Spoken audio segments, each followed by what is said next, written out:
Hey, Pastor Steve Waldron. I hope you're having a great day or night in Jesus. And we're going to look today at the question, did Jesus ever claim to be God? Now, I've been shocked at the number of people I have found online that would say, well, others claimed Jesus was God, but Jesus never claimed to be God. And this seems to be some question even among Christian academic circles. I'm thinking of Murray Harris's old book, about the Lord Jesus. But let me just say, of course, Jesus claimed to be God constantly.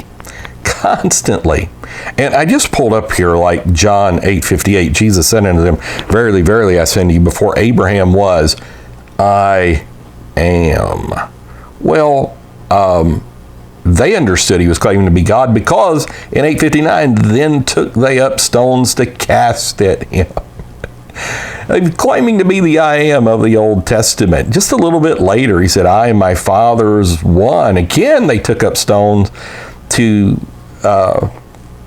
cast at him. And he's like, well, why are you doing this? He said, because you, being a man, claim to be God. So, of course, he claimed to be God. He said, the Father is in me. When you've seen me, you've seen the Father. You go back to Matthew 12:6. He says, there's a greater than the temple here. And so, of course, he claimed to be God constantly.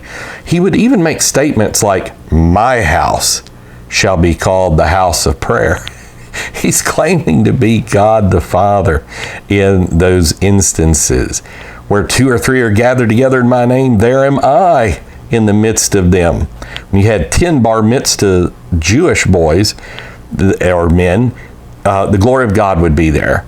Well, he's saying where two or three are gathered in my name, I'm there. He's claiming to be God in all of those instances. And when he said about the gifts to the temple, that they would keep them, and it was korban gifts.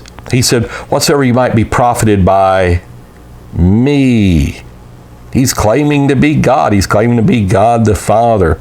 So many instances, the raising of the widow of Nain's son, that God had visited his people, and this rumor of him spread throughout. One of the 10 lepers fell on his face at Jesus' feet and glorified God. He fell at God's feet. And it's just very almost innumerable there. So many instances people miss. I started many years ago just going through Matthew, Mark, Luke, John, and Acts of instances where Jesus, or it was claimed Jesus was God, that so many of them just aren't just proof texts that we read all the time, but they're there, very obvious. I mean, he's Emmanuel, God with us. Now, that's not him. Now, you could make the statement that Jesus did in John 12, claim that all the Bible was his words. And so every place in the Bible where it says Jesus is God, Isaiah 9:6 is Jesus claiming to be God. But we're just talking about his particular manifestation, incarnation here on earth. So yes, Jesus claimed to be God numerous times, the great I am, the Father in flesh. And so God bless you. He is God. We'll see you later. Bye-bye.